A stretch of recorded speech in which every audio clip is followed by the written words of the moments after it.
En este video te voy a contar todo lo que significó para mí padre rico, padre pobre.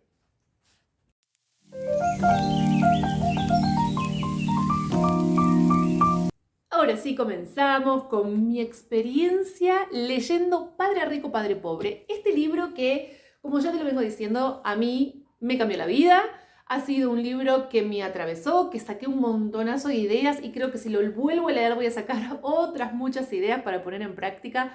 La verdad que no por nada es como la Biblia de la educación financiera. Este hombre, Robert Kiyosaki, cambió completamente la mirada sobre la educación financiera, más que nada de la gran población, ¿sí? De las clases pobres y medias, ¿sí? De esas nociones que teníamos con respecto a las finanzas y que realmente que está muy bueno. Yo creo que voy a seguir leyéndolo y voy a seguir rescatando ideas y poniendo en práctica. Y es un libro que realmente lo que he hecho es poner en práctica, ni bien empecé a leerlo, las ideas que ahí aparecen.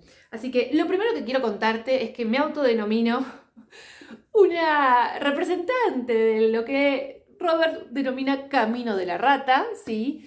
¿Qué es esto? Es la mirada que solemos tener o que nos suelen inculcar desde chicos, ¿sí? A los que nacimos no en cuna de oro, y es esta idea de tenés que trabajar, tenés que estudiar, tenés que hacer tu carrera, es lo más importante y es lo que te va a salvar. Entonces vos te metés en una carrera, ¿sí? En un camino que es un patrón, ¿sí? ¿Qué es? Levantarte, ir a trabajar, pagar cuentas, levantarte el otro día, ir a trabajar, pagar cuentas, levantarte y así sucesivamente. No sé si te sentís identificado, pero yo me sentía totalmente identificada, ¿sí? Y no porque realmente no haya querido desarrollar mi educación financiera o mis finanzas, sino que es un patrón cultural que tenemos todos tan arraigados, ¿sí? O por lo menos a mí me pasaba que lo tenía muy arraigado, como que solamente el tener una profesión y desarrollarla es lo que te va a salvar, o el tener un empleo formal, ¿sí? También Robert habla de esto, ¿no? De que su padre pobre o su padre biológico, que era un gran maestro, le contaba que lo más importante era justamente eso, ¿sí? Tener una profesión, especializarte y realmente generar ingresos con tu profesión o ingresando a una gran empresa, ¿sí? Era la única forma para el padre pobre de Robert. Y creo que muchos de nosotros crecimos con esas ideas. Entonces, lo más importante es que yo tomé conciencia de que realmente sí, era una víctima del camino de la rata, de este patrón cultural que se repite, y decidí tomar acción y cambiarlo, ¿sí? Cambiar ese patrón de comportamiento de levantarme, trabajar para dar cuentas, levantarme, trabajar para dar cuentas, y así sucesivamente. Así que esa fue la primera gran decisión que tomé. Después hay una frase que a mí me mató, me impactó, que se trata de: no se trata de cuánto dinero logras, se trata de cuánto dinero conservás y por cuántas generaciones. Entonces, este camino de la rata te hace querer cada vez más dinero para comprar más cosas y con la sensación de que si más ganás, más tenés, más rico sos. Y la realidad es que ese patrón lo que genera muchas veces es deudas, ¿sí? Porque todos sabemos, este público de conocimiento, que la sociedad de consumo lo que quiere es que vos consumas cada vez más y hay disponibles tarjetas y hay disponible un montón de cosas para que lo logres. Entonces, esta idea a mí me caló muy hondo porque digo, claro, yo consigo dinero, pero ¿cómo lo conservo? ¿Sí? ¿Cuánto de ese dinero que ingresa queda efectivamente en mi poder? Soy dueña de ese dinero. Entonces ahí empecé a ver mis finanzas y dije, ok, Adri, hay algo que tenés que hacer diferente porque claramente, ¿qué estás haciendo con el dinero? ¿Estás realmente conservándolo? ¿Sí? Este dinero va a poder, por ejemplo, Genaro, cuando sea más grande, disponer de él. Entonces ahí dije, bien, este es un buen punto para empezar y para empezar a realmente ocuparnos de la educación financiera. Robert a lo largo de todo el libro habla de enamorarnos de los números, enamorarnos de la contabilidad. No hace falta que seamos grandes contadores, pero sí tener, aunque sea una contabilidad sencilla, llevar nuestros números, entender nuestras finanzas, ¿sí? El número en sí no dice nada. El tema es lo que nos contamos, ¿sí? O lo que podemos ver en ese número, ¿sí? ¿Cuál es tu patrimonio? ¿Qué dice ese patrimonio?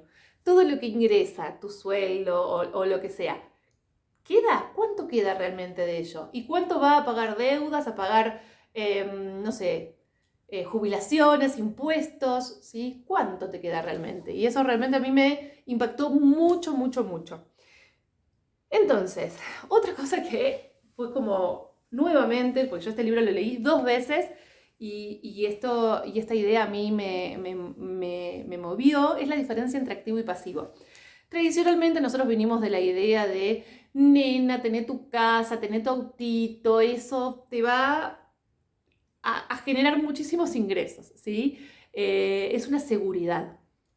Es lo que nos dijeron que son nuestros activos más importantes. Sin embargo, Robert destierra completamente esta idea porque te trae como una nueva definición de lo que es un activo y un pasivo. Entonces, él dice que activo es todo aquello que deja dinero en tu bolsillo.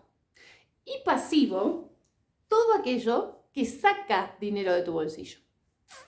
Entonces digo, un auto, ¿me deja o me saca dinero? En el día a día, en el flujo de tu efectivo, te saca dinero. Entonces, no es un activo.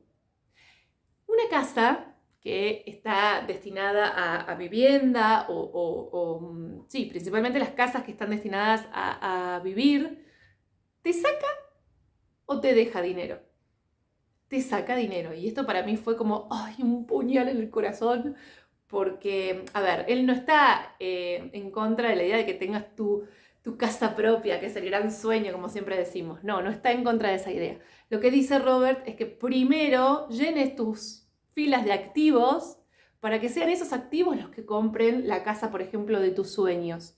¿Sí? Entonces es como una concepción diferente. ¿Por qué? Porque si no, te metes en una hipoteca, si encima todavía no sos soltero, ya estás casado, tenés hijos, la cosa se complica todavía más, entonces hay que tener como prudencia con respecto a eso, ¿sí? Llenar tu fila de activos primero y que luego sean esos mismos activos los que te permitan comprarte, por ejemplo, la casa de tus sueños, ¿sí? Eso es lo que habla Robert.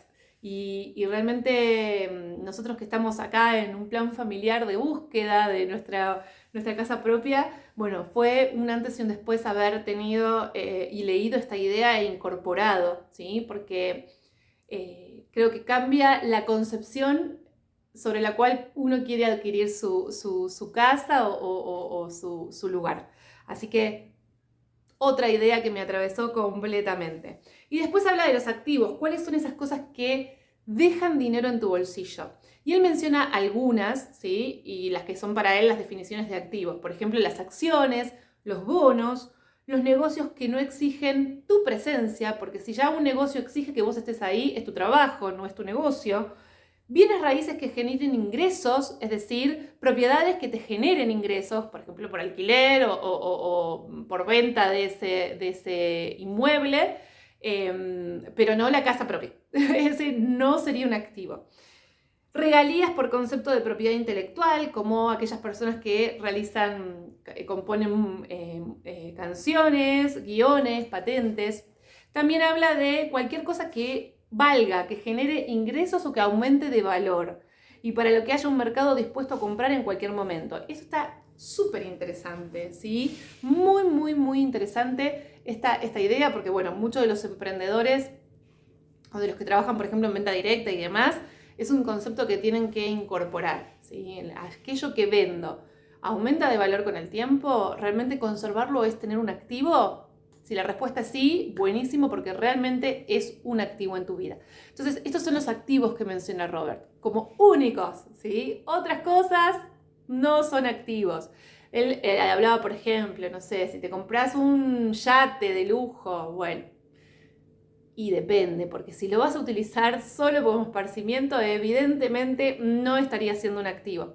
Si te lo podés permitir, por supuesto, genial, pero él dice que justamente los ingresos que generan tus activos son los que tendrían que estar pagando estos lujos, ¿sí? No es mi caso igualmente que esté por comprarme un yate para nada. Y otra cosa muy, muy, muy interesante es la distinción que él hace sobre profesión y negocio. Por ejemplo, por el caso de Ray Kroc, que es el fundador de McDonald's, ¿sí? Y él hace la pregunta, ¿a qué crees que se dedica este buen hombre? ¿Sí? No sé si está vivo o todavía no, pero bueno, le deseamos ahí larga vida. Pero, ¿a qué se dedica? Y todos diríamos, ay, Adri, o sea, a hacer hamburguesas. Y no, ¿sabes cuál es el negocio de este hombre? Los bienes raíces. ¿Por qué? Porque él tiene los McDonald's ubicados en los mejores lugares estratégicos en todo el mundo. Y no en cualquier lugar, sino en esas zonas estratégicas. O sea, que es dueño, ¿sí?, de los lugares más importantes, ¿sí?, los espacios más centrales e importantes del mundo. Así que inteligente este hombre, ¿sí? Así que no son las hamburguesas su negocio, son los bienes raíces. ¿Y vos tenés en claro cuál es tu negocio? No es, por ejemplo, si trabajás, no sé, en un banco, me decís, ay, no, mi negocio es ser banquero. No, porque no es tuyo el banco, ¿sí? Esa es tu profesión. ¿Cuál es tu negocio? ¿Qué negocio estás desarrollando? ¿Sí? Por lo general, los trabajos bajo relación de dependencia no son nuestros negocios, es nuestra profesión. Entonces, importante la idea que introduce este buen hombre, que nos ocupemos de nuestro negocio, que definas cuál es tu negocio y que más allá de que tengas que trabajar ahora bajo relación de dependencia, te enfoques en hacer crecer tu negocio ante todo. Esto a mí también me marcó como un cambio de mindset, como dirían, de cabeza, y ahí estamos ya definiendo mi negocio cuál es, ¿sí? Y por último, y no menos importante, otra idea que te quiero transmitir es aprender la fórmula, ¿sí? Por ejemplo, un panadero, ¿sí?, el ejemplo que pone él, un panadero que hornea pan tiene una receta exacta de cómo hacer para hornear pan y que le salga perfecto, ¿sí? Entonces, él la pone en práctica hasta que ya le sale como en excelencia, ¿sí? Y después ahí, ya cuando le sale en excelencia, puede permitirse por ahí cambiar la fórmula, agregarle algo a esa receta. ¿Sí? Pero primero, lo que nos recomienda Robert para empezar es que aprendas tu fórmula ganadora para generar activos y para generar ingresos a través de tus activos. Adquirir después la disciplina de aplicarla, que ese es otro gran tema, ¿no? Porque yo, por ejemplo, me definí cuál es mi fórmula, que ahora te la voy a compartir, pero después hay que aplicarla mes a mes, día a día, pensar y formatearse la cabeza para realmente ser disciplinado y poder llevarlo a cabo. Convertirte en experto, la práctica es el maestro, así que la expertise solamente viene de la experiencia y del tiempo, así que esos dos factores son fundamentales. Y luego sí, aprender nuevas fórmulas para que esos resultados vengan más rápido, y eso también te lo va a dar el tiempo. Mi fórmula, la que yo elegí para ahora, que no descubrí América ni mucho menos, es la siguiente. Todos los meses lo primero que hago es pagarme a mí. No pago facturas, no es lo primero que hago. Lo primero que hago es determinar ese mes cuánto puedo pagarme a mí.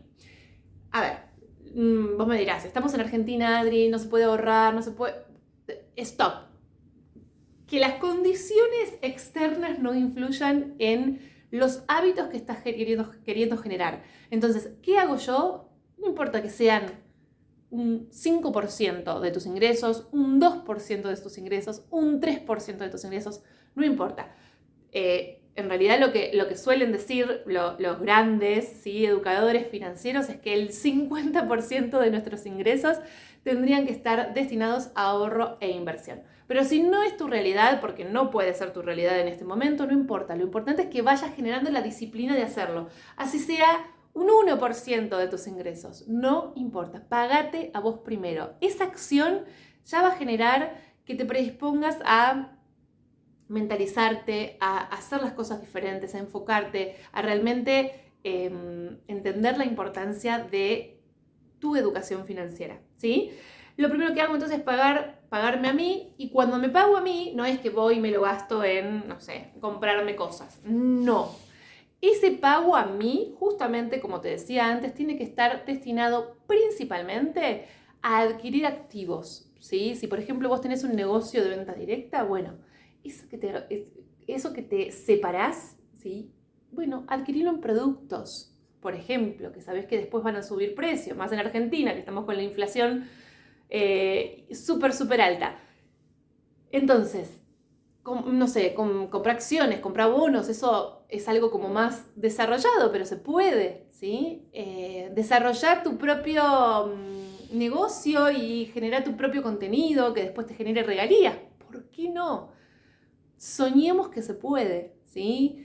Si estás en un multinivel, bueno, desarrolla tu negocio, ¿sí? Invertí en desarrollar a tus clientes, a tu red que está por debajo de vos. Invertí en ellos, invertí en capacitarlos porque ellos son los que también van a generarte regalías sin que vos tengas que trabajar. Entonces, hay muchas cosas que se pueden hacer con eso.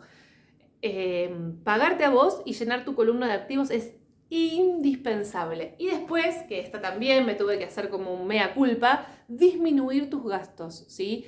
Todos los grandes financieros hablan de disminuir tus gastos. Lo que solemos hacer cuando tenemos un aumento de, no sé, un aumento de sueldo o ganamos algo más, bueno, aumentamos nuestro nivel de vida a la par. Y eso va a hacer que nunca puedas crecer. Entonces, ¿qué te dicen y qué estoy haciendo? Y me está costando, pero lo estoy haciendo. Disminuí tus gastos. Empezá a ver dónde podés achicar esos gastos y realmente que tu estilo de vida se mantenga. Así, de esta forma, pueden empezar a subir tus activos y podés tener más flujo de efectivo para invertir en tus activos, ¿sí? Esa sería como la clave. Y 4, con los ingresos de esos activos, generar más activos. Eso también es súper importante. Lo que sea que pongas, una acción o lo que sea, bueno, con esos ingresos que vas obteniendo, en vez de gastártelo, bueno, invertirlo en más activos. Entonces eso va a hacer que tu columna de activos realmente de a poco, con tiempo, vaya creciendo. Así que esta es mi fórmula para el próximo año. Pagarme a mí primero, llenarme de activos, disminuir gastos y con los ingresos de los activos generar más activo. La verdad que me está dando mucho resultado. Lejos estoy de alcanzar mi libertad financiera, es decir, poder vivir solamente de los ingresos que me dan mis activos, pero bueno, así allí vamos para realmente poder también desarrollar la vida que nosotros queremos, la vida de mis sueños en este caso. Así que contame en la cajita y más abajo en la información, en los mensajes, contame si conocías estos conceptos, si te los olvidaste, si los pusiste en práctica alguna vez, ¿sí? Y bueno, y espero que obviamente te suscribas a este canal, que actives la campanita, me ayudarías mucho más, que recién estamos empezando y estoy así aprendiendo muchísimo y muy rápido sobre este universo de YouTube. Y bueno, si querés que te siga compartiendo libros de este estilo, también contame si leíste alguno, cuál te gustaría que leamos acá y que hagamos reseña y que contemos nuestras experiencias. Y también te pido, si podés, seguirme en Instagram, es mientras.leemos, y te espero allí también para seguir acompañándonos en esta transformación espiritual, emocional y personal, por supuesto, ¿sí? Te mando un beso muy grande y que tengas una maravillosa semana. Chau, chau.